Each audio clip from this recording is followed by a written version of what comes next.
Hello everyone, welcome to Tara IAS. Think IAS, think Tara. My name is Sairam Sampatrao. ఎలా ఉన్నారు అందరూ?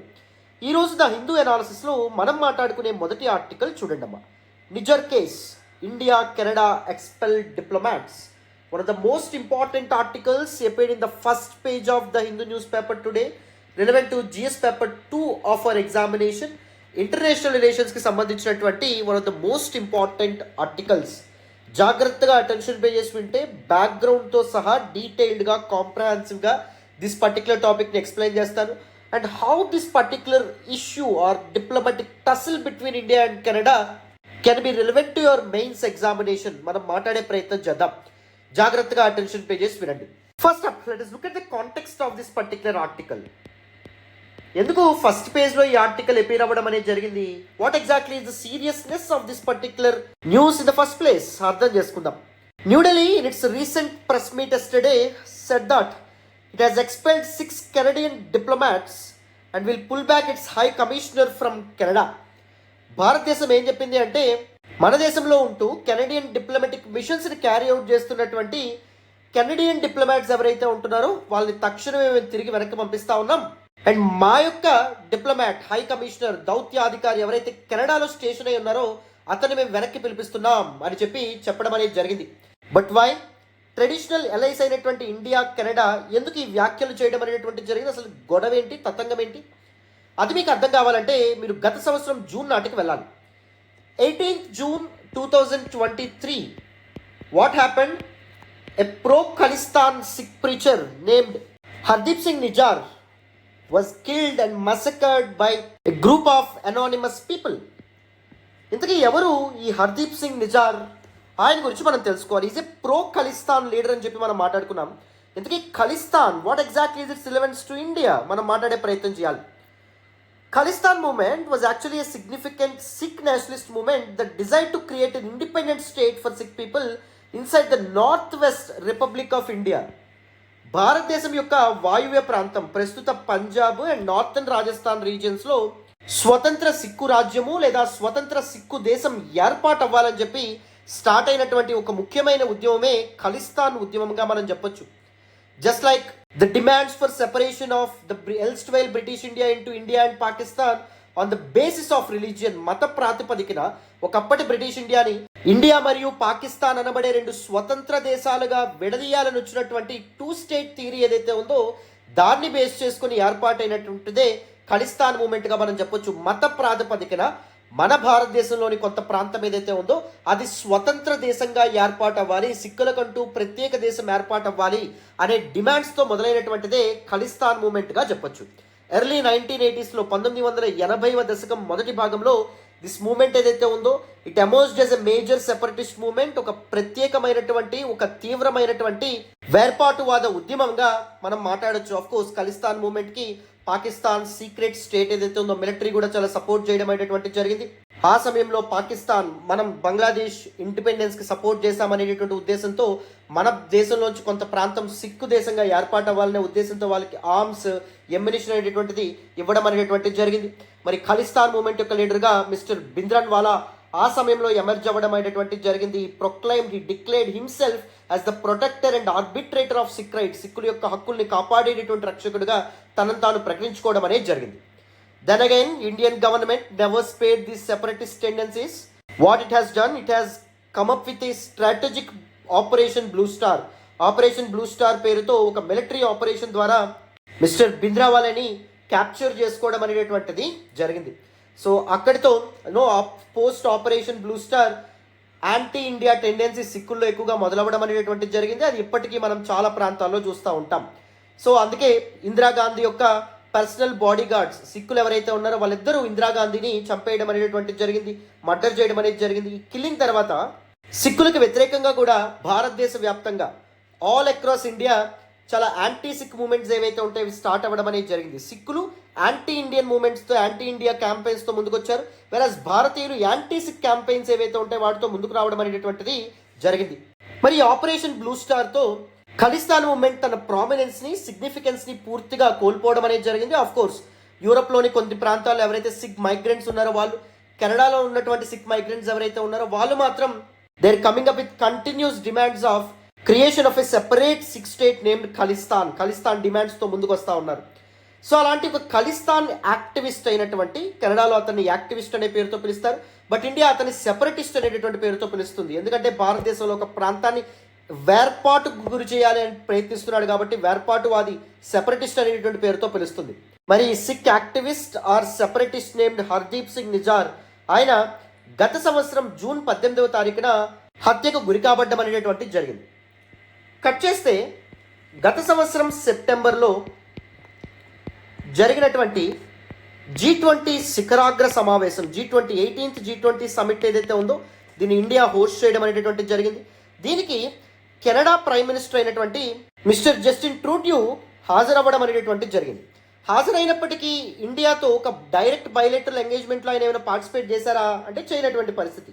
ఇంతవరకు పోనీ ఏదైతే ఉంది ఇంతవరకు బాగానే ఉంది. Right after returning from India కెనడాకు చేరుకోగానే ఆయన ఒక కాంట్రవర్షియల్ స్టేట్మెంట్తో ముందుకు రావడం అనేది జరిగింది. ఏంటి ఆ స్టేట్మెంట్? కెనడా ప్రైమ్ మినిస్టర్ చేసినటువంటి ఎలిగేషన్ ఏంటి? హర్దీప్ సింగ్ నిజార్ హత్య వెనక agents of government of India యొక్క ఏజెంట్స్ దాగి ఉన్నారని చెప్పి అనుమానాలు అనేటువంటి ఉన్నాయి. మా సెక్యూరిటీ ఏజెన్సీస్ ఎవరైతే ఉన్నారో వాళ్ళు ఈ హత్య వెనక దాగి ఉన్నటువంటి గవర్నమెంట్ ఆఫ్ ఇండియా ఏజెంట్స్ యొక్క పాత్ర ఎంతవరకు ఉందని చెప్పి ఇన్వెస్టిగేట్ చేస్తూ ఉన్నారు అని చెప్పి కాంట్రవర్షియల్ స్టేట్మెంట్స్ చేయడం అనేటటువంటిది జరిగింది. ఈ స్టేట్మెంట్స్ వచ్చి రాగానే ఇండియన్ గవర్నమెంట్ వెంటనే రిటాలియేట్ అవ్వడం అనేటటువంటిది జరిగింది. దీస్ ఎలిగేషన్స్ ఆర్ అబ్సర్డ్, అంటే ఎటువంటి లాజిక్ లేనటువంటివి, రీజన్ లేనటువంటివి, ఎవిడెన్స్ లేనటువంటివి, నిరాధారమైనటువంటివి అని చెప్పడం జరిగింది. అండ్ పొలిటికల్లీ మోటివేటెడ్ అని చెప్పడం అనేటటువంటి జరిగింది. Don't worry, why Indian government వీటిని పొలిటికల్లీ మోటివేటెడ్ ఎలిగేషన్స్ అని చెప్పి అందులో నేను కొద్ది నిమిషాల్లో మీతో మాట్లాడతాను. అసలు కంగారు పడాల్సినటువంటి అవసరమేమీ లేదు. ఓకేనా? దీని తర్వాత కెనడా ఏం చేయడం అనేటటువంటి జరిగింది? ఇండియన్ గవర్నమెంట్ యొక్క వన్ ఆఫ్ ద కీ డిప్లొమాట్ని వెనక్కి పంపించడం అనేది జరిగింది. ఇండియా కూడా రెసిప్రికేట్ అయింది. సీనియర్ కెనడా డిప్లొమాట్ ఎవరైతే ఉన్నారో ఆ సమయంలో అతన్ని వెనక్కి పంపించడం అనేటటువంటిది జరిగింది. అండ్ దాంతోపాటుగా ఇండియాలో ఉన్నటువంటి కెనడియన్ డిప్లొమాటిక్ స్టాఫ్, ఎవరైతే కెనడియన్ డిప్లొమాటిక్ మిషన్స్ ఏవైతే ఉంటాయో అవి చేపడుతున్నారో వాళ్ళ నెంబర్ని తగ్గించండి, please down side your diplomatic staff అని చెప్పి ఇండియా చెప్పడంతో పాటుగా కెనడియన్ సిటిజన్స్కి ఇండియన్ వీసాస్ ఏవైతే ఉంటాయో వాటిని కూడా తాత్కాలికంగా సస్పెండ్ చేయడం అనేది జరిగింది. ఈ వీసా సర్వీసెస్ ఏవైతే ఉంటాయో వాటిని కూడా ఇండియా తాత్కాలికంగా సస్పెండ్ చేయడం అనేది జరిగింది గత సంవత్సరం. అండ్ దాంతోపాటుగా గత 5 సంవత్సరాలుగా 2 దేశాల మధ్య జరుగుతున్నటువంటి ట్రేడ్ డాక్స్ ఏవైతే ఉంటాయో తాత్కాలికంగా నిలిపివేస్తున్నాం. గత 5 సంవత్సరాలుగా 2019 నుంచి both India and Canada they want to come up with a free trade agreement. Trade ఒక ఫ్రీ ఫ్లోతో అవ్వడానికి, ఎటువంటి అబ్స్టకిల్స్, బాటిల్ నెక్స్ ఆర్ ఇంపెడిమెంట్స్ లేకుండా వర్తక వాణిజ్యం జరగడానికి ఒక ఫ్రీ ట్రేడ్ అగ్రిమెంట్ అనేటువంటి చేసుకుందామని చెప్పి నిర్ణయించుకున్నాయి. ఆ టాక్స్ అనేటటువంటి సంప్రదింపులు జరుగుతున్నాయి, చర్చలు జరుగుతున్నాయి. వాటిని తాత్కాలికంగా నిలిపివేస్తున్నట్టు 2 కంట్రీస్ ప్రకటించడం అనేది జరిగింది. అండ్ కెనడా ఇంకొక అడుగు ముందుకేసి ఏం చెప్పింది అంటే, though it is their internal issue, దీన్ని మేము మా యొక్క 5 ఐస్ పార్ట్నర్స్ ఎవరైతే ఉంటారో వాళ్ళ దగ్గరికి తీసుకెళ్ళబోతున్నాం అని చెప్పి ప్రకటించడం అనేటటువంటి జరిగింది. ఈ పర్టిక్యులర్ విషయాన్ని ఇన్వెస్టిగేట్ చేసేందుకు who are this 5 eyes partners or 5 eyes network అంటే ఏంటి? It's an intelligence alliance comprised of, one is United States of America, second one వచ్చేసి United Kingdom, these are western alliance, western అలైన్స్గా చెప్పొచ్చు. Next వచ్చేసి Australia, next వచ్చేసి Canada, and దాంతోపాటు next వచ్చేసి New Zealand. So ఈ కంట్రీస్ యొక్క ఇంటెలిజెన్స్ ఏజెన్సీస్ ఏవైతే ఉంటాయో అవి కూడా ఈ పర్టిక్యులర్ ఇష్యూ గురించి ఇన్వెస్టిగేట్ చేస్తాయి అని చెప్పి కెనడా ఏదైతే ఉందో అది చెప్పడం అనేటటువంటిది జరిగిందమ్మా. మరి 2024 ఈ సంవత్సరం జరిగినటువంటి ఇంపార్టెంట్ డెవలప్మెంట్స్ విషయానికి వస్తే, కెనడా రీసెంట్గా ఏం చెప్పిందంటే, మేము 4 ఇండియన్ నేషనల్స్ని అరెస్ట్ చేయడం అనేటటువంటిది జరిగింది. ఎందుకంటే ఈ నిజర్స్ మర్డర్ ఏదైతే ఉందో, హర్దీప్ సింగ్ నిజర్ ప్రో ఖలిస్తాన్ సెపరేటిస్ట్ ఎవరైతే ఉన్నారో అతను కిల్లింగ్ ఏదైతే ఉందో, అతను మర్డర్ ఏదైతే ఉందో తను ఇన్వాల్వ్ అయినట్టుగా మేము కొంతమందిని అనుమానిస్తున్నాము. అనుమానంతో కొంతమంది 4 భారత పౌరుల్ని మేము అరెస్ట్ చేశామనే విధంగా చెప్పడం అనేటటువంటిది జరిగింది. దానితో పాటు రీసెంట్గా కెనడియన్ గవర్నమెంట్ అంటే నిన్న కాక మొన్న సాయంత్రం పూట ఏం చెప్పడం అనేది జరిగిందంటే, మేము 6 ఇండియన్ అఫీషియల్స్ ఎవరైతే ఉన్నారో along with the high commissioner to Canada from India, his name is Sanjay Kumar Varma, మేము వీళ్ళందరినీ 6 మెంబర్స్ని కలిపి పర్సన్స్ ఆఫ్ ఇంట్రెస్ట్గా మేము డిక్లేర్ చేస్తున్నాము as part of this Nijjar case అనే విధంగా చెప్పడం అనేది జరిగింది. What exactly is the meaning of persons of interest sir అంటే అనుమానితులు అని చెప్పి అర్థం. So the pro Khalistani figure Hardeep Singh Nizar యొక్క హత్య కేసులో ఆరుగురు భారత దౌత్యాధికారుల యొక్క పాత్ర కూడా ఉంది, వాళ్ళ ప్రమేయం ఉంది అని చెప్పి మేము అనుమానిస్తున్నాం, వాళ్ళని మేము ఇన్వెస్టిగేట్ చేస్తాము అనే విధంగా రీసెంట్గా కెనడియన్ గవర్నమెంట్ డిక్లేర్ చేయడం అనేది జరిగింది. రైట్ ఆఫ్టర్ దట్ ఇండియా చాలా సీరియస్గా రియాక్ట్ అయింది. మరొక్కసారి ఇండియా ఏం చెప్పిందంటే all these allegations are absurd and politically motivated అనే విధంగా చెప్పడం అనేటువంటి జరిగింది. దాంతో పాటుగా ఇండియాలో స్టేషన్ అయి ఉన్నటువంటి కెనడియన్ డిప్లొమాట్స్ ఎవరైతే ఉన్నారో వాళ్ళని వెనక్కి పంపిస్తున్నాము అని చెప్పి ఇండియా చెప్పడం అనేటువంటిది జరిగిందమ్మా. So both India and Canada are now dealing with an unprecedented diplomatic crisis. ముందెప్పుడు ఎరగనటువంటి దౌత్య సంక్షోభంలో చిక్కుకున్నాయి అని చెప్పి మనం అర్థం చేసుకోవచ్చు.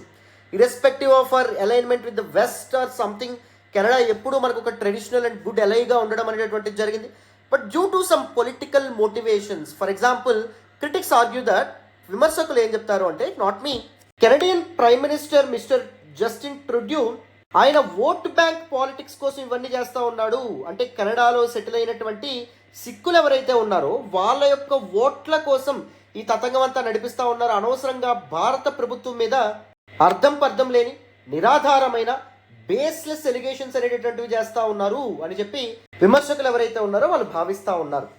మరి ఇప్పుడు మన ఎగ్జామినేషన్కి సరిపడా మనం ఏం తెలుసుకోవాలంటే, you just understood the background కాబట్టి, ద బేసిక్ బ్యాక్గ్రౌండ్ మీకు అర్థమైంది కాబట్టి, ఫస్ట్ మనం ఈ పర్టిక్యులర్ డిప్లొమాటిక్ టసల్ యొక్క ఇంపాక్ట్ ఏదైతే ఉందో దాని గురించి మనం మాట్లాడాలి. అండ్ దాంతోపాటుగా ప్రాపర్ వే ఫార్వర్డ్ ఏదైతే ఉందో దాని గురించి కూడా మనం డిస్కస్ చేయాలి. ఏ విధంగా ఈ డిప్లొమాటిక్ టసల్ లేదా diplomatic issue, deteriorating ties between India and Canada మన భారతదేశాన్ని ఇంపాక్ట్ చేస్తుంది అనే విషయం మనం అర్థం చేసుకోవాలి. అండ్ దాంతోపాటు వే ఫార్వర్డ్ ఏంటి, ఇష్యూని ఎలా రిజాల్వ్ చేయొచ్చు అనే విషయం ఏదైతే ఉందో దాని మీద కూడా మీరు అవగాహన తెచ్చుకోవాలి. సో ఈ రెండింటిని మాట్లాడదాం, జాగ్రత్తగా అటెన్షన్ పే చేసుకునండి, మీకు క్లియర్గా అర్థమవుతుందమ్మా. ఇంపాక్ట్ ఆన్ ఇండియాలో ఫస్ట్ వన్ వచ్చేసి erosion of trust and confidence. ఒక కంట్రీకి ఇంకొక కంట్రీ మీద నమ్మకం అనేటటువంటిది పోతుంది. అండ్ దాంతోపాటు other key issues, emerging technologies కానీ ట్రేడ్ కానీ వీటి మీద ఫోకస్ చేసేటప్పుడు సరైన అవుట్కమ్స్ వస్తాయా, ఒకరి మీద ఒకరికి నమ్మకం లేకపోతే పార్ట్నర్స్కి రానటువంటి పరిస్థితి. అది మొదటి మోస్ట్ ఇంపార్టెంట్ ఇంపాక్ట్ కింద మనం మాట్లాడచ్చు. And it also impact trade, వర్తక వాణిజ్య వ్యాపారం మీద కూడా ఇంపాక్ట్ చూపించడం అనేటువంటిది జరుగుతుంది. మరీ ముఖ్యంగా బ్యాలెన్స్ ఆఫ్ ట్రేడ్ ఇండియాకి ఫేవర్గా ఉన్నటువంటి నేపథ్యంలో, అంటే కెనడా మనకు ఎక్స్పోర్ట్ చేసేటటువంటి కంటే మనం కెనడాకి ఎక్స్పోర్ట్ చేసేవి ఎక్కువ. సో ఇప్పటి వరకు ఇండియాకి అడ్వాంటేజ్గా ఉన్నటువంటి ట్రేడ్ సర్ప్లస్ మీద ఇంపాక్ట్ చూపించేటటువంటి అవకాశం ఉంటుంది. అండ్ దాంతోపాటు నెగోషియేషన్స్ ఏవైతే జరుగుతున్నాయో, కాంప్రహెన్సివ్ ఫ్రీ ట్రేడ్ అగ్రిమెంట్ రెండు కంట్రీస్ మధ్య వస్తే బాగుంటుంది అని చెప్పి ఏవైతే మనం చర్చలు జరుపుతున్నామో ఆ చర్చలు కూడా తాత్కాలికంగా నిలిపివేసేటటువంటి అవకాశం ఉంటుంది. అండ్ నెక్స్ట్ ఇంపార్టెంట్ ఆస్పెక్ట్ వచ్చేసి deterioration of public image. India's public image damage అయ్యే అవకాశం అనేటటువంటిది ఉంటుంది, రైట్? సో ఇండియా ఒక వేరే కంట్రీ యొక్క సాయిల్ మీద హత్య అనేటటువంటిది చేసింది తన ఏజెంట్స్ని ఉపయోగించుకుని అనేటటువంటి విషయం ఏదైతే ఉందో అది వేరే దేశాలకు కూడా రాంగ్ సిగ్నల్స్ పంపించేటటువంటి అవకాశం ఉంటుంది. ఇది కూడా మనం జాగ్రత్తగా గమనించుకోవాలి. అంతే కదా, ఇండియాలో ఒక ట్రస్ట్ వర్ది ఎలా కింద వేరే వాళ్ళు చూస్తారా, చూడనటువంటి పరిస్థితి, అది కూడా జాగ్రత్తగా ఉండాలి. అండ్ నెక్స్ట్ ఇంపార్టెంట్ థింగ్ వచ్చేసి ఇండియాస్ రెవెన్యూ మీద ఇంపాక్ట్ చూపించడం అనేటువంటిది జరుగుతుంది. So 40% of India's revenue through tourism మనకి కెనడా ఇవ్వడం అనేటువంటిది జరుగుతుంది. కెనడా నుంచి చాలా మంది ఇండియాలో ముఖ్యంగా కేరళ లాంటి ప్రదేశాలకి వస్తారు. సో వీసా ఇష్యూ ఇలాంటి డిస్రప్షన్స్ ఉండడం వల్ల ఇండియాకి వచ్చే రెవెన్యూ పొటెన్షియల్ మీద కూడా ఇంపాక్ట్ చూపించే అవకాశం అనేటువంటిది ఉంటుంది.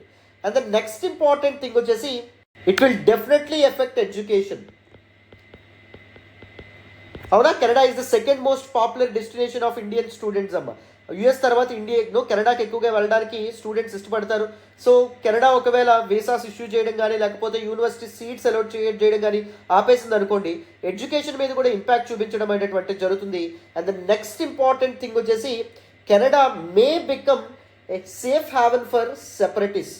ఎవరైతే వేర్పాటువాదులు ఎవరైతే ఉన్నారో వాళ్ళకి సేఫ్ హ్యావెన్గా ఫ్యూచర్లో కెనడా పనిచేసే అవకాశం ఉంటుంది. ఎందుకంటే ఇండియా మీద నెగిటివిటీ బిల్డ్ అయింది అనుకోండి, ఇండియాతో ట్రస్ట్ ఇష్యూస్ బిల్డ్ అయ్యాయి అనుకోండి, ఇండియాకి వ్యతిరేకంగా ఉండేటటువంటి కార్యక్రమాలకి ఊతమిచ్చేటువంటి అవకాశం ఉంటుంది కెనడా. అది కూడా ఫర్దర్గా ఫ్యూచర్లో మనకి చాలా పెద్ద థ్రెట్, ఇంటర్నల్ సెక్యూరిటీకి కానీ స్టెబిలిటీ ఆఫ్ అవర్ నేషన్ మీద ఇంపాక్ట్ చూపించే అవకాశం ఉంటుంది. అండ్ దాంతోపాటు our geo political relationship as well, especially our relationship with the west. పాశ్చాత్య దేశాలు ఏవైతే ఉంటాయో వాళ్ళతో మన క్లోజ్ అలైన్డ్గా మనం మూవ్ అవుతున్నాం. వెస్టర్న్ కంట్రీస్తో మన యొక్క ఫ్రెండ్షిప్ మీద కూడా ఇంపాక్ట్ చూపించే అవకాశం అనేటటువంటిది ఉంటుంది. వాళ్ళు మనలో ఒక ట్రస్ట్ వర్ది అలై కింద చూడకపోవచ్చు. Especially Canada being one of the NATO members, North Atlantic Treaty Organisation అనే సెక్యూరిటీ అలయన్స్లో ఫౌండింగ్ మెంబర్గా కెనడా ఉండడం అనేది జరిగింది. When Canada feels like India is a threat to me, the other western countries may also treat India as a threat. అది ఇంకా serious concern. Especially మనకి India two front challenge face చేస్తుంది, right, with from China ముఖ్యంగా continental థియేటర్లోను and దాంతోపాటు maritime థియేటర్లోను. నిన్న మనం హిందూ అనాలిసిస్లో those aspects and those dimensions ఏవైతే ఉంటాయో వాటిని మనం మాట్లాడాం, అవునా. These are some serious impacts. ఇప్పుడు వే ఫార్వర్డ్ ఏంటి మనం మాట్లాడే ప్రయత్నం చేద్దాం, జాగ్రత్తగా వినండి. ఏం చేస్తే బెటర్? ప్రాపర్ డైలాగ్ అనేటటువంటిది ఇంపార్టెంట్. రెండు దేశాలు కూర్చొని, రెండు దేశాల యొక్క డిప్లొమాట్స్ కూర్చొని, లేకపోతే ministerial representatives, external affairs ministers అయినా కూర్చొని ఈ ఇష్యూని వీలైన త్వరగా సాల్వ్ చేసేటటువంటి ప్రయత్నం చేయాలి. చర్చల ద్వారా ఒక కాన్సెన్సస్కి వచ్చేటటువంటి ప్రయత్నం చేయాలి. అండ్ దాంతోపాటు టూల్స్ లైక్ పారాడిప్లొమసీ అంటే గవర్నమెంట్స్ యొక్క సబ్ యాక్టర్స్ ద్వారా ఒక కంట్రీకి చేరువవ్వడం. సో దాన్ని మనం కంట్రీస్ వేరే కంట్రీకి చేరువయ్యి మన ఇంట్రెస్ట్ ఏవైతే ఉంటాయో సర్వ్ అయ్యేలాగా మనం చేయడం, దాన్ని పారాడిప్లొమసీ అంటాం. ఫర్ ఎగ్జాంపుల్ మన కల్చర్ను ఉపయోగించుకొని soft diplomacy is part of పారాడిప్లొమసీగా మనం చెప్తాం, సాఫ్ట్ పవర్.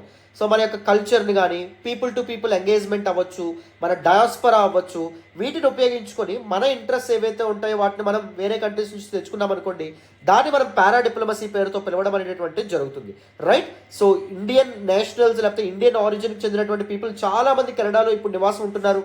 దిస్ కల్చరల్ టైజ్ ఏవైతే ఉంటాయో వాటిని ఉపయోగించుకొని రెండు కంట్రీస్ దగ్గర అయ్యేటటువంటి ప్రయత్నం చేయాలి. అండ్ వీలైనంత వరకు క్వైట్ డిప్లొమసీ ఫాలో అయినా మంచిదే. అంటే ఒక కన్క్లూజన్కి రాక ముందుగానే ఇండియాకి పలానా మర్డర్లో హస్తం ఉంది అని చెప్పి కానీ ఇలాంటి స్ట్రిక్ట్ డెసిషన్స్ ఒక కన్క్లూజన్స్కి రాకుండా ఏం చేయొచ్చు, బ్యాక్ డోర్ నెగోషియేషన్స్ జరపచ్చు. Behind the scene negotiations or discussions ఏవైతే ఉంటాయో వాటిని రెండు కంట్రీస్ జరపడం ద్వారా సో ట్రస్ట్ అండ్ కాన్ఫిడెన్స్ అనేటటువంటిది పోదు. రెండు కంట్రీస్ యొక్క పబ్లిక్ ఇమేజ్ ఏదైతే ఉందో దాని మీద కూడా ఇంపాక్ట్ పడదు. అండ్ ద నెక్స్ట్ వన్ వచ్చేసి both the countries should respect each others interest as well as concerns. ఇండియాకి ఒక సీరియస్ కన్సర్న్ కలిస్తానని చెప్పి కెనడా రియలైజ్ అవ్వాలి. ఎందుకు ఇండియాకి ఇంత ప్రాబ్లం కలిస్తాను, ఇండియా యొక్క స్టెబిలిటీకి, ఇంటర్నల్ సెక్యూరిటీకి చాలా చాలా చాలా చాలా సీరియస్ థ్రెట్ దిస్ కలిస్తాన్ డిమాండ్. అది కెనడా రియలైజ్ అవ్వాలి. కెనడా ఇండియాస్ ఇష్యూస్ ఏవైతే ఉంటాయో వాటిని రెస్పెక్ట్ చేయడం నేర్చుకోవాలి. అదేవిధంగా ఇండియా కూడా ఇలా డిప్లొమాట్స్ని వెనక్కి పిలిపించడం ఇలాంటి మిస్ట్రస్ట్కి కారణమయ్యేటటువంటి కన్సిక్వెన్సెస్ కాకుండా, ఇలాంటి డెసిషన్స్ తీసుకోకుండా లీగల్ ప్రొసీడింగ్స్కి కానీ లేకపోతే కెనడా ఏదైతే చెప్తుందో ఆ విచారణ ఏదైతే ఉందో దానికి పూర్తిగా మనం సపోర్ట్ చేయాలి, right. And the next one వచ్చేసి focus should be shifted to common interest.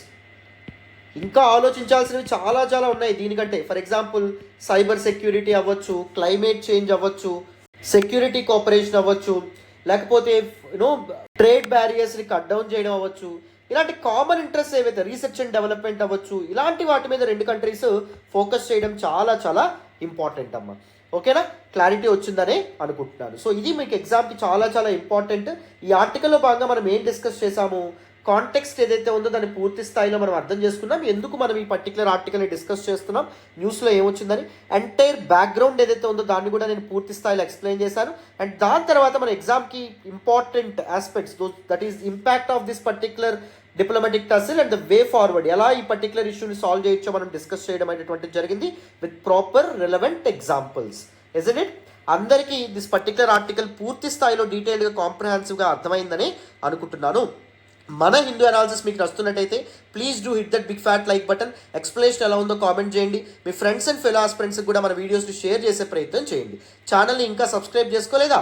Subscribe చేసుకునే ప్రయత్నం చేయండి. This kind of conceptual clarity you need to clear UPSC civil service examination, especially the mains phase of your examination.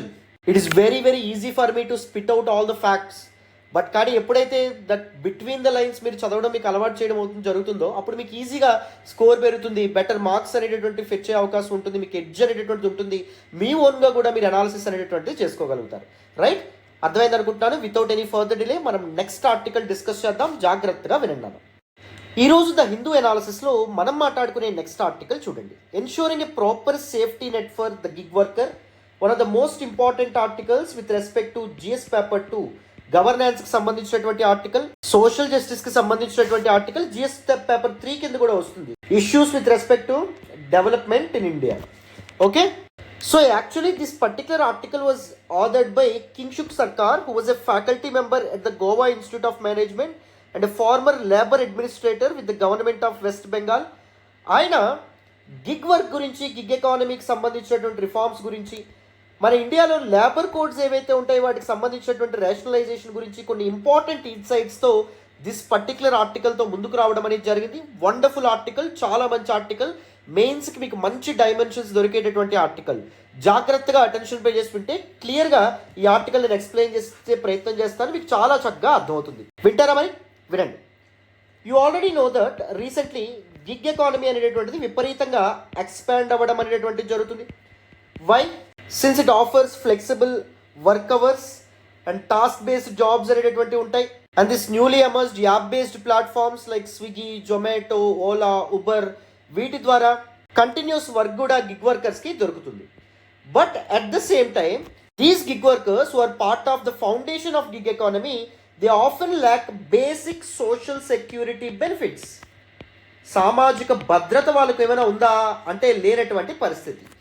When I say this word social security, I mean health insurance కానీ, retirement savings కానీ, legal protections కానీ, minimum వేజెస్కి, పెర్క్స్కి, అలవెన్సెస్కి సంబంధించినటువంటి rules వీళ్ళకి ఏమైనా వర్తిస్తాయా? పాపం వర్తించినటువంటి పరిస్థితి. See, the economy is expanding here, expanding at a rapid place. At the same time those who form the foundation of this prosperity వాళ్ళు minimum and least social security benefits కూడా అందుకోలేనటువంటి పరిస్థితి ఏర్పడుతుంది. దిస్ మిస్ మ్యాచ్ ఫ్యూచర్లో చాలా చాలా ఘోరమైనటువంటి పరిస్థితులకు దారితీసే అవకాశం ఉంటుంది. అందుకే ఈ గ్యాప్ని ఫిల్ చేయడానికి మన central government it is coming up with a new law. They are drafting a new law. The union ministry of labour and employment is drafting a new law to include gig workers in social security. గ్యాప్ని fill చేద్దాం అనుకుంటున్నారు. Social security schemes వాళ్ళకి వర్తించేలాగా, social security benefits వాళ్ళకి వర్తించేలాగా ఒక చట్టం ఏదైతే ఉంటుందో దాన్ని రూపొందిద్దామని చెప్పి అనుకుంటున్నారు. బట్ కానీ ఈ న్యూ లెజిస్లేషన్లో ఏం తీసుకురాబోతున్నారు, what exactly some important features of this new law అనేది మనం అర్థం చేసుకోవాలంటే ఇంతకుముందు గిగ్ వర్కర్స్ వాళ్ళ సోషల్ సెక్యూరిటీ పరిస్థితి ఏంటి, ఏ చట్టాలు వాళ్ళ ప్రొటెక్షన్ కోసం అమలు చేయబడుతున్నాయి, ఇవి మీకు అర్థం కావాలి. So in order to understand that మనం ఇండియాలో ఉన్నటువంటి లేబర్ కోడ్స్ ఏవైతే ఉంటాయో వాటిని మనం అర్థం చేసుకుందాం. ఈ లేబర్ కోడ్స్తో జరగనిది ఏంటి, ఈ కొత్త న్యూ లెజిస్లేషన్తో జరగబోతుంది ఏంటి, దట్ ఇంపార్టెంట్ ఆస్పెక్ట్స్ ఏవైతే ఉంటాయో వాటి గురించి మనకు అవగాహన అనేటువంటిది ఇచ్చారు. వాటి గురించి నేను మాట్లాడతాను. 2019-2020లో సెంట్రల్ గవర్నమెంట్ ఏం చేసిందంటే అప్పటికే ఉన్నటువంటి 29 సెంట్రల్ లేబర్ లాస్ ఏవైతే ఉంటాయో, లేబర్ అనేటటువంటిది మనకి కాన్కరెంట్ లిస్ట్లో ఉంటుంది కాబట్టి both central government and state government can make laws. So central government అప్పటి వరకు చేసినటువంటి లేబర్ లాస్ ఏవైతే ఉంటాయో వాటిని రేషనలైజ్ చేసి ఒక 4 ఇంపార్టెంట్ లేబర్ కోడ్స్గా వాటిని మార్చడం అనేటువంటిది జరిగింది. What exactly are those labour codes? One is wage code లేదా కోడ్ ఆన్ మినిమం వేజెస్ అని చెప్తాం. సెకండ్ వన్ వచ్చేసి code on social security. And third one వచ్చేసి code on industrial relations. And fourth one వచ్చేసి code on occupational safety. Occupational safety, health and working కండిషన్స్గా మనం చెప్పడం అనేది జరుగుతుంది. మరి మీరే చెప్తున్నారు సార్ ముందు లేబర్ కోడ్స్ ఉన్నాయని చెప్పి, మరి లేబర్ కోడ్స్ ఉంటుండగా కొత్త లెజిస్లేషన్ ఎందుకు గిగ్ వర్కర్స్ కోసం సెపరేట్గా? What exactly is the difference, వీళ్ళకు ఉన్నటువంటి ప్రత్యేకత ఏంటి అనేది మనం అర్థం చేసుకోవాలి కదా.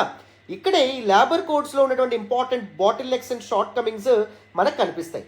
గిగ్ వర్కర్ ప్లాట్ఫామ్ వర్కర్స్ని అక్నాలెడ్జ్ చేసినటువంటి ఏకైక కోడ్ ఏంటంటే ఈ 4 లాస్లో only code on social security కింద మనం చెప్పాలి. ఈ కోడ్ ఆన్ సోషల్ సెక్యూరిటీ కూడా ఏం చేసిందంటే గిగ్ వర్కర్స్ ఆర్ ప్లాట్ఫామ్ వర్కర్స్ని ప్రత్యేకంగా ట్రీట్ చేయకుండా ఇన్ఫార్మల్ వర్క్ ఏదైతే ఉందో దానిలో వీళ్ళని ఒక సబ్సెట్ కింద మార్చడం అనేటటువంటి జరిగిందమ్మా. So other informal workers like migrant workers వీళ్ళకి ఎలాంటి బెనిఫిట్స్ ఉన్నాయో సేమ్ గిగ్ వర్కర్స్ కూడా అదే బెనిఫిట్స్ ఉన్నాయి అనే విధంగా చెప్పడం అనేది జరిగింది. So in order to enjoy the social security benefits this gig workers ఏం చేయాల్సి వస్తుంది under the code on social security. EShram portal ఉందనుకోండి ఫర్ ఎగ్జాంపుల్, ఈశ్రమ్ పోర్టల్లో వాళ్ళు ఇది చేస్తారు, వాళ్ళని రిజిస్టర్ చేసుకుంటారు. రిజిస్టర్ చేసుకుంటే మెటర్నిటీ బెనిఫిట్ కింద వాళ్ళకి 5,000 10,000 రావడం అనేటటువంటి జరుగుతుంది. ఇక్కడ కావాల్సింది ఏంటి అంటే ఫార్మల్ వర్కర్స్ ఎవరైతే ఉంటారో వాళ్ళకి ఎలాంటి బెనిఫిట్స్ ఉంటాయో అవి తప్పకుండా గిగ్ వర్కర్స్కి అందాలి అని చెప్పి మన ఆథర్ ఎవరైతే ఉన్నారో ఆయన చెప్తా ఉన్నారు. రైట్, ఫర్ ఎగ్జాంపుల్ చూడండి, ఫార్మల్ వర్కర్స్ ఎవరైతే ఉంటారో, ఇన్ఫార్మల్ వర్కర్స్ ఎవరైతే ఉన్నారో, ఫార్మల్ వర్కర్స్ అంటే దోస్ హూ హ్యావ్ ఒక significant employer and employee relationship. Employer ఎంప్లాయీకి ఒక అగ్రిమెంట్ ద్వారా రిలేషన్షిప్ అనేటువంటిది ఉంటుంది. So the commander labour codes, so వాళ్ళకి మినిమం వేజెస్ అనేటువంటి సోషల్ సెక్యూరిటీ బెనిఫిట్స్ అందించాల్సి ఉంటుంది, ఆక్యుపేషనల్ సేఫ్టీ అందించాల్సి ఉండడం అనేది జరుగుతుంది, social security benefits like pension ఇవన్నీ కూడా వాళ్ళకి రావడం అనేటువంటిది జరుగుతుంది. సో దీస్ ఫార్మల్ వర్కర్స్ ఎవరైతే ఉంటారో they usually enjoy institutional social security benefits.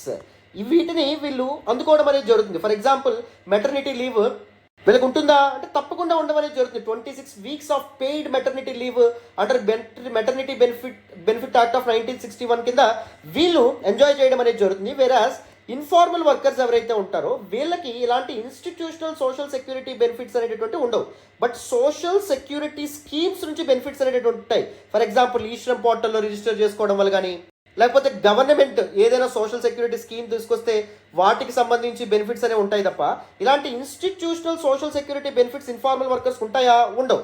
So other informal workers like migrant workers ఇలాంటి వాళ్ళతో కలిపి గిగ్ వర్కర్స్ని ట్రీట్ చేయడం వల్ల they are completely lacking this particular institutional social security benefits అని చెప్పి మనకి ఆథర్ చెప్పడం అనేటువంటి జరిగింది. This disparities in social security benefits ఏదైతే ఉందో, దిస్ గ్యాప్ ఏదైతే ఉందో అది తప్పకుండా ఫిల్ చేయబడాలి అని చెప్పి మనకి ఆథర్ చెప్తున్నారమ్మా. So if you talk about the challenges with respect to these labour codes and gig workers, first one ఏంటి, exclusion from other 3 labour codes. అది మొదటిది. ఓన్లీ సోషల్ సెక్యూరిటీ కోడ్ ఏదైతే ఉందో అది మాత్రమే గిగ్ వర్కర్ని అక్నాలెడ్జ్ చేస్తుంది, రికగ్నైజ్ చేస్తుంది. అది ఒక challenge, that is exclusion. Second one వచ్చేసి ఇప్పటి వరకు మనం మాట్లాడుకున్నటువంటి disparity or gap with respect to social security benefits. అదే ఫార్మల్ వర్కర్స్కి లభించేటటువంటి ఇన్స్టిట్యూషనల్ సోషల్ సెక్యూరిటీ బెనిఫిట్స్ వీళ్ళకి అందుతున్నాయా అంటే అందట్లేదు. అది ఒక ముఖ్యమైనటువంటి విషయం. థర్డ్ ఇంపార్టెంట్ థింగ్ ఏంటంటే ambiguity, confusion with respect to defining gig worker. Who exactly was the gig worker, who exactly was the aggregator. Aggregator అంటే వాళ్ళకి వర్క్ ప్రొవైడ్ చేసేవాళ్ళు, స్విగ్గీ కంపెనీ వాళ్ళు, జొమాటో కంపెనీ వాళ్ళు, వీళ్ళందరూ ఏం చెప్తారు, this gig workers are just contract based workers, వాళ్ళకి మేము సోషల్ సెక్యూరిటీ బెనిఫిట్స్ ప్రొవైడ్ చేయమని చెప్తున్నారు. బట్ దీస్ పీపుల్ ఎవరైతే ఉన్నారో, స్విగ్గీ, జొమాటో, ఓలా, ఉబర్, వాళ్ళు ఒక ఫార్మల్ ఎంప్లాయర్ కిందే గవర్నమెంట్ నుంచి ట్యాక్స్ బెనిఫిట్స్ పొందుతూ ఉన్నారు, ఇన్సెంటివ్స్ పొందుతూ ఉన్నారు. ఇవన్నీ గవర్నమెంట్ నుంచి వాళ్ళు ఎంజాయ్ చేస్తున్నారు. కానీ వీళ్ళు మాత్రం రెగ్యులర్ ఎంప్లాయీస్, ఫార్మల్ ఎంప్లాయీస్కి ఏదైతే సోషల్ సెక్యూరిటీ బెనిఫిట్స్ కల్పిస్తున్నారో అది గిగ్ వర్కర్స్కి కల్పించము, ఎందుకంటే they are just contract based workers అని చెప్పి వాళ్ళు అనడం అనేటువంటిది జరుగుతుందమ్మా. సో అందుకోసం అని చెప్పి ఇక్కడ ఆథర్ ఏం చెప్తున్నారంటే, ఇక్కడ కీ ఇష్యూ, కోర్ ఇష్యూ ఏంటంటే clearing this ambiguity, clearing this confusion అని చెప్పి చెప్తున్నారు. So the government must define the relationship between aggregator as well as gig worker అని చెప్తున్నారు. ఇంకా గట్టిగా ఏం మాట్లాడుతున్నారు అంటే అగ్రిగేటర్ అనే పదం అసలు వాడద్దు, వీళ్ళని ఎంప్లాయర్, ట్రెడిషనల్ ఎంప్లాయీ రిలేషన్షిప్లో ఎలా అయితే ఎంప్లాయర్ అని పిలుస్తారో అలాగే పిలవండి. ఎందుకంటే ట్రెడిషనల్ ఎంప్లాయర్స్ ఎంజాయ్ చేసేటటువంటి అన్ని హక్కులని, అన్ని బెనిఫిట్స్ని వీళ్ళు ఎంజాయ్ చేస్తూ ఉన్నారు. సో అందుకోసం అని చెప్పి వాళ్ళని ఎంప్లాయర్స్ కింద మాత్రమే పిలవండి, అగ్రిగేటర్స్ స్పెషల్గా పిలవడం వల్ల మేము స్పెషల్, మా దగ్గర పనిచేసే గిగ్ వర్కర్స్ స్పెషల్, ఆ గిగ్ వర్కర్స్కి మేము సోషల్ బెనిఫిట్స్ అనేటటువంటివి అందించము అని చెప్పి వాళ్ళు చెప్తా ఉన్నారు అని చెప్పి మన ఆథర్ ఎవరైతే ఉన్నారో ఆయన చెప్తా ఉన్నారు. ఇంపార్టెంట్ ఇన్సైట్స్ ఏవైతే ఉంటాయో వాటిని ఇస్తూ ఉన్నారు. సో ఇప్పుడు మనం ఏం చేయాలంటే, ఇప్పుడు government, that is union ministry of labour and employment వాళ్ళు తీసుకొస్తున్నటువంటి కొత్త చట్టం ఏదైతే ఉందో దానిలో ఉన్నటువంటి ఇంపార్టెంట్ ప్రొవిజన్స్ ఏంటి, ఇంపార్టెంట్ ఫీచర్స్ ఏంటి. First, providing a social security fund. ఈ చట్టం ద్వారా ఇది తీసుకొద్దాం అనుకుంటున్నారు. అంటే దీస్ అగ్రిగేటర్స్ ఎవరైతే ఉన్నారో, సో కాల్డ్ అగ్రిగేటర్స్ ఎవరైతే ఉన్నారో, they need to contribute 1% to 2% of their revenue. వాళ్ళ టోటల్ రెవెన్యూలో 1 to 2% సోషల్ సెక్యూరిటీ ఫండ్ కింద వాళ్ళు ఇవ్వాలి. ఆ సోషల్ సెక్యూరిటీ ఫండ్ ఎందుకు ఉపయోగిస్తారు, దిస్ గిగ్ వర్కర్స్కి హెల్త్ ఇన్సూరెన్స్, రిటైర్మెంట్ సేవింగ్స్, ఇలాంటి సోషల్ సెక్యూరిటీ బెనిఫిట్స్ ప్రొవైడ్ చేయడానికి గవర్నమెంట్ ఉపయోగిస్తుంది అనమాట. ఇది మొదటి ఫీచర్. సెకండ్ వన్ ఏంటి అంటే రివైజింగ్ ద డెఫినిషన్స్. ముందు మనం ఏం చెప్పాం, గిగ్ వర్కర్స్ని అక్నాలెడ్జ్ చేసినటువంటి only code on social security అని చెప్పాం. ఆ కోడ్ ఆన్ సోషల్ సెక్యూరిటీలో గిగ్ వర్కర్స్ని ఏం చేశారు, ఇన్ఫార్మల్ వర్క్లో సబ్సెక్టర్గా సబ్సెక్ట్ కింద మార్చడం అనేటువంటి జరిగింది. అలా కాకుండా మైగ్రెంట్ వర్కర్స్కి గిగ్ వర్కర్స్కి సెపరేట్ డెఫినేషన్స్ అనేవి ఉండాలి. గిగ్ వర్క్ అనే దానికి ఒక ప్రత్యేకమైనటువంటి కాంప్రహెన్సివ్ డెఫినేషన్ అనేటువంటిది ఉండాలి. ఎప్పుడైతే ఆ నిర్వచనం అనేటువంటిది ఉంటుందో దీస్ అగ్రిగేటర్స్ ఆర్ ఎంప్లాయీస్ ఈ లీగల్ లూప్ హోల్స్ని ఉపయోగించి కావాల్సినటువంటి సోషల్ సెక్యూరిటీ బెనిఫిట్స్ని ప్రొవైడ్ చేయకుండా తప్పించుకోవడం కుదరదు అన్నమాట. అది చెప్పడం అనేది జరిగింది. అండ్ వెల్ఫేర్ బోర్డ్ మోడల్ ఏదైతే ఉందో దీన్ని కూడా తీసుకురావడం అనేటువంటి జరిగిందమ్మా. సో ఇందాక మనం మాట్లాడినటువంటి సోషల్ సెక్యూరిటీ ఫండ్ ఏదైతే ఉందో దాన్ని మేనేజ్ చేయడానికి ఒక వెల్ఫేర్ బోర్డ్ అనేటువంటిది గవర్నమెంట్ ఏర్పాటు చేస్తుంది. ఈ వెల్ఫేర్ బోర్డ్ ఏం చేస్తుంది అంటే వాట్ ఎవర్ ద డిస్ప్యూట్ ఏవైతే ఉన్నాయో వర్కర్స్కి అండ్ దాంతోపాటు వాళ్ళ ఎంప్లాయర్స్కి ఆ డిస్ప్యూట్ రెజల్యూషన్ మెకానిజం కింద యాక్ట్ చేయడం అనేటువంటిది జరుగుతుంది. అంటే అగ్రిగేటర్స్ ఎలా పడితే అలాగా గిగ్ వర్కర్స్ని తీసేయడం ఇలాంటివి ఏమీ కుదరదు అనమాట. లేకపోతే డబ్బులు ఇవ్వకుండా పని చేయించుకోవడం ఇలాంటివి ఏమైనా ఇష్యూస్ ఉన్నాయనుకోండి, ఈ వెల్ఫేర్ బోర్డ్ ఏదైతే ఉంటుందో అది డిస్ప్యూట్స్ని రిజాల్వ్ చేసేటటువంటి ప్రయత్నం చేస్తుంది. అండ్ దాంతోపాటు ఈ శ్రమ్ పోర్టల్ ఎవరైతే గిగ్ వర్కర్స్ ఈ శ్రమ్ పోర్టల్లో రిజిస్టర్ చేసుకుంటారో వాళ్ళకి లైఫ్ అండ్ యాక్సిడెంటల్ ఇన్సూరెన్సెస్ ఏవైతే ఉంటాయో ప్రొవైడ్ చేయడం అనేటువంటిది జరుగుతుంది అదర్ సోషల్ సెక్యూరిటీ బెనిఫిట్స్ కింద. These are 4 important key features of the new legislation. కొత్తగా తీసుకొస్తున్నటువంటి చట్టం ఏదైతే ఉందో దానిలో పెట్టడం అనేటువంటి జరిగింది. దీనిలో కూడా కొన్ని లూప్ హోల్స్ ఏవైతే ఉంటాయో అంటే ఇందాక మనకి లేబర్ కోడ్స్ అలాంటి లూప్ హోల్స్ ఏవైతే ఉంటాయో చెప్పారో, ఇష్యూస్ ఏవైతే చెప్పారో మన ఆథర్, వీటిల్లో కూడా కొన్ని ఇంపార్టెంట్ ఛాలెంజెస్ చెప్పారు. ఏం చెప్పారు అంటే కేవలం గిగ్ వర్కర్ లేదా మైగ్రెంట్ వర్కర్ అనే పదాలను నిర్వచించడం మాత్రమే కాకుండా ఎంప్లాయీ రిలేషన్షిప్ ఏదైతే ఉందో దాన్ని కూడా పర్ఫెక్ట్గా డిఫైన్ చెయ్యాలి అని చెప్పడం అనేటువంటి జరిగింది. సో గిగ్ వర్క్ అంటే ఏంటో డిఫైన్ చేయాలి అండ్ ఎంప్లాయ్మెంట్ రిలేషన్షిప్స్ ఎలా ఉండాలో పర్ఫెక్ట్గా ఈ చట్టం డిఫైన్ చెయ్యాలి. గిగ్ వర్కర్స్ ఒక ఇండిపెండెంట్ కాంట్రాక్టర్స్గా లేబుల్ చేయకూడదు. లేబుల్ చేస్తే అగ్రిగేటర్ కంపెనీస్ ఏవైతే ఉంటాయి, ప్లాట్ఫామ్ కంపెనీస్ ఏవైతే ఉంటాయో అవన్నీ ఏం చేయొచ్చు, ఫార్మల్ వర్కర్స్కి ప్రొవైడ్ చేసేటటువంటి ఇన్స్టిట్యూషనల్ సోషల్ సెక్యూరిటీ బెనిఫిట్స్ నుంచి తప్పించుకునే అవకాశం అనేటువంటిది ఉంటుంది. ఎటువంటి కన్ఫ్యూజన్ అండ్ అంబిగ్విటీ లేకుండా జాగ్రత్తలు అనేటువంటి వహించాలి. రీసెంట్గా మన గ్లోబల్ ఎగ్జాంపుల్స్ మనకు చూస్తే 2021లో ఉబర్ కంపెనీకి సంబంధించినటువంటి కేసులో యునైటెడ్ కింగ్డమ్ యొక్క సుప్రీంకోర్టు ఏం తీర్పు ఇచ్చిందంటే ఉబర్ కంపెనీలో బాగా పనిచేస్తున్నటువంటి డ్రైవర్స్ వర్కర్స్గా చేస్తున్నటువంటి వాళ్ళు they entitle to labour rights under UK law, all the labour rights వాళ్ళకు కూడా ఎక్స్పాండ్ అవుతాయి, వాళ్ళకు కూడా వర్తిస్తాయని చెప్పడం అనేటువంటి జరిగింది. సో ఈ ఎంప్లాయీ రిలేషన్షిప్ని పర్ఫెక్ట్గా అంటే this aggregator and gig worker మధ్య రిలేషన్షిప్ని పర్ఫెక్ట్గా డిఫైన్ చేయడం ద్వారా మనం కూడా ద అదర్ లేబర్ కోడ్స్ ఏవైతే ఉంటాయో వాటిని కూడా వాళ్ళకి వర్తించేలాగా మనం కృషి చేయొచ్చు. అండ్ ఇంకొకటి ఏంటి అంటే ఈ వెల్ఫేర్ బోర్డ్ మోడల్లో కూడా ఛాలెంజెస్ ఇది చేయడం అనేది జరిగింది. ఇలాంటి వెల్ఫేర్ బోర్డ్ మెకానిజమే కన్స్ట్రక్షన్ వర్కర్స్ ఎవరైతే ఉంటారో వాళ్ళ కోసం గవర్నమెంట్ ఇంతకుముందు ఏర్పాటు చేసింది. కానీ దాని పనితీరు ఏమైనా బాగుందా, దాని నుంచి మంచి అవుట్కమ్స్ ఏమైనా ఉన్నాయా, లేవు. ఎందుకంటే కన్స్ట్రక్షన్ వర్కర్స్ చాలా వరకు ఇల్లిటరేట్. వెల్ఫేర్ బోర్డ్ మెకానిజం ఒకటి ఉంది, వాళ్ళ యొక్క ఇష్యూస్ రిజాల్వ్ చేయడానికి అది ఒకటి ఉందని చెప్పి వాళ్ళకి ఏమైనా తెలుస్తుందా, తెలియదు. అలాగే గిగ్ వర్కర్స్ ఎవరైతే ఉన్నారో వాళ్ళకైనా ఏమైనా తెలుస్తుందా, వెల్ఫేర్ బోర్డు మా కోసం ఒకటి ఉంది సో అది సరిగ్గా ఇలా పనిచేస్తుందని చెప్పి తెలియదు. So these are some important issues అనే విధంగా చెప్పడం అనేది జరిగింది. సో ప్రాపర్ వే ఫార్వర్డ్ అనేటువంటిది మన ఆథర్ ప్రొవైడ్ చేశారు. ఫస్ట్ ఎంప్లాయ్మెంట్ రిలేషన్షిప్ ఏదైతే ఉందో దాన్ని పర్ఫెక్ట్గా క్లారిఫై చేయాలి, పర్ఫెక్ట్ డెఫినేషన్ ఇవ్వాలి, there should be no ambiguity అని చెప్పడం అనేది జరిగింది. గిగ్ వర్క్ ఏదైతే ఉందో దాన్ని తప్పకుండా ఫార్మలైజ్ చేయాలి. ఫార్మలైజ్ చేయడం ద్వారా మాత్రమే దీస్ ఇన్స్టిట్యూషనల్ సోషల్ సెక్యూరిటీ బెనిఫిట్స్ని కూడా వాళ్ళకి ఎక్స్పాండ్ చేయొచ్చు. Like minimum wage, occupational safety, dispute resolution mechanism వీటన్నిటిని కూడా తీసుకురావచ్చు అని చెప్పడం అనేది జరిగింది. And whatever the gaps that we have identified so far వాటిని అడ్రస్ చేసే ప్రయత్నం అనేటటువంటిది చేయాలి. మన దేశంలో ఎప్పటి నుంచో ఈ లేబర్ కోడ్స్ని సింప్లిఫై చేయాలని చెప్పి, రేషనలైజ్ చేయాలని చెప్పి అనుకుంటున్నాం. సో కొత్తగా వచ్చేటటువంటి చట్టాలతోనే ఆ విధంగా మొదలవ్వాలి. సింప్లిఫైడ్గా చట్టం అనేటువంటి ఉండాలి, రూల్స్ అనేటువంటి ఉండాలి. అండ్ దాంతోపాటు రేషనాలిటీ, లాజిక్ని బేస్ చేసుకుని ఉండాలి. అంటే ఇంప్లిమెంటేషన్ సరిగ్గా జరుగుతుందా లేదా, ఎలా అయితే ఇంప్లిమెంటేషన్ సరిగ్గా జరుగుతుంది అనే ఆలోచన చేసి ఒక చట్టాన్ని రూపొందించడం అనేటువంటి చేయాలి. In it's true spirit these labour codes అనేటటువంటి వర్క్ అవ్వాలి అంటే వాటిని సింప్లిఫై చేయడం, వాటిని రేషనలైజ్ చేయడం చాలా చాలా ఇంపార్టెంట్ అనే విషయాన్ని గవర్నమెంట్స్ గమనించాలనే విధంగా మనకి మన ఆథర్ ఎవరైతే ఉన్నారో ఆయన చెప్పడం అనేది జరిగింది. మళ్ళీ ఒకసారి సింపుల్గా క్విక్గా రివిజన్ చేసే ప్రయత్నం చేస్తాను చూడండి. మన దేశంలో గిగ్ ఎకానమీ ర్యాపిడ్గా ఎక్స్పాండ్ అవుతుంది because it offers flexibility and దాంతోపాటు టాస్క్ బేస్డ్ జాబ్స్ అనేటటువంటి ఉంటాయి కాబట్టి. బట్ ప్యారలల్లీ వాళ్ళకి ఏమైనా సోషల్ సెక్యూరిటీ బెనిఫిట్స్ ప్రాపర్గా ఉన్నాయా అంటే లేనటువంటి పరిస్థితి. సో దిస్ గ్యాప్ ఏదైతే ఉందో దాన్ని ఫిల్ చేయడానికి గవర్నమెంట్ కొత్త లెజిస్లేషన్తో వస్తుంది. ఎందుకు కొత్త లెజిస్లేషన్తో వస్తుంది సార్? ముందు ఏమైనా లెజిస్లేటరీ ఇంటర్వెన్షన్స్ అనేటటువంటి లేవా, చట్టాలు లేవా వీళ్ళని ప్రొటెక్ట్ చేయడానికంటే 2019-2020లో గవర్నమెంట్ 29 లేబర్ లాస్ ఏవైతే ఉంటాయి, సెంట్రల్ లేబర్ లాస్ని రేషనలైజేషన్ పేరుతో 4 లేబర్ కోడ్స్గా మార్చడం అనేది జరిగింది. బట్ ఈ 4 లేబర్ కోడ్స్లో only code on social security మాత్రమే గిగ్ వర్క్ ఏదైతే ఉందో దాన్ని అక్నాలెడ్జ్ చేయడం అనేది జరుగుతుంది. బట్ కానీ అక్కడ కూడా ఒక ఇష్యూ ఉంది. ఏంటంటే అదర్ ఇన్ఫార్మల్ వర్కర్స్తో కలిపి గిగ్ వర్కర్స్ని ఒకరిగా ఈ పర్టికులర్ చట్టం ఏదైతే ఉందో అది లేబుల్ చేయడం అనేటటువంటిది జరిగిందనమాట. ఈ లేబర్ కోడ్స్తో డిఫరెంట్ ఇష్యూస్ కనిపించినాయి. First exclusion from other labour codes, so that వాళ్ళకి మినిమం వేజ్ అనేటటువంటిది వర్తించకుండా పోయింది. ఇండస్ట్రియల్ రిలేషన్స్, ఆక్యుపేషనల్ సేఫ్టీ వర్తించకుండా పోయినాయి. Next gap with respect to social security benefits, formal వర్కర్స్కి వచ్చేటటువంటి గ్యాప్స్ ఏవైతే ఉంటాయో, బెనిఫిట్స్ ఏవైతే ఉంటాయో అవి గిగ్ వర్కర్స్ ఉంటున్నాయా అంటే లేనటువంటి పరిస్థితి. And ambiguity with respect to the definitions, ఇది కూడా ఒక ఇష్యూ. దీన్ని రిజాల్వ్ చేయడానికి ఈ పర్టికులర్ ఇష్యూస్ ఏవైతే ఉంటాయో ట్యాకిల్ చేయడానికి కొత్త చట్టంతో గవర్నమెంట్ అనేటువంటిది ముందుకు వస్తుంది. ఈ కొత్త చట్టంలో వేరు ఇంపార్టెంట్ ఫీచర్స్ ఏంటి? ఫస్ట్ సోషల్ సెక్యూరిటీ ఫండ్ ఏర్పాటు చేయడం. అగ్రిగేటర్స్ యొక్క రెవెన్యూలో 1-2% గవర్నమెంట్ కలెక్ట్ చేసి ఆ ఫండ్ ఏదైతే ఉందో అది ఫండ్గా సమీకరించి దానిలో కొంత డబ్బుని సోషల్ సెక్యూరిటీ కోసం ఉపయోగిస్తారన్నమాట. అండ్ దాంతోపాటు ప్రాపర్ డెఫినిషన్స్, గిగ్ వర్క్ అంటే ఏంటి, మైగ్రెంట్ వర్క్ అంటే ఏంటి, డెఫినిషన్స్తో ముందుకు వద్దాం అనుకుంటున్నారు.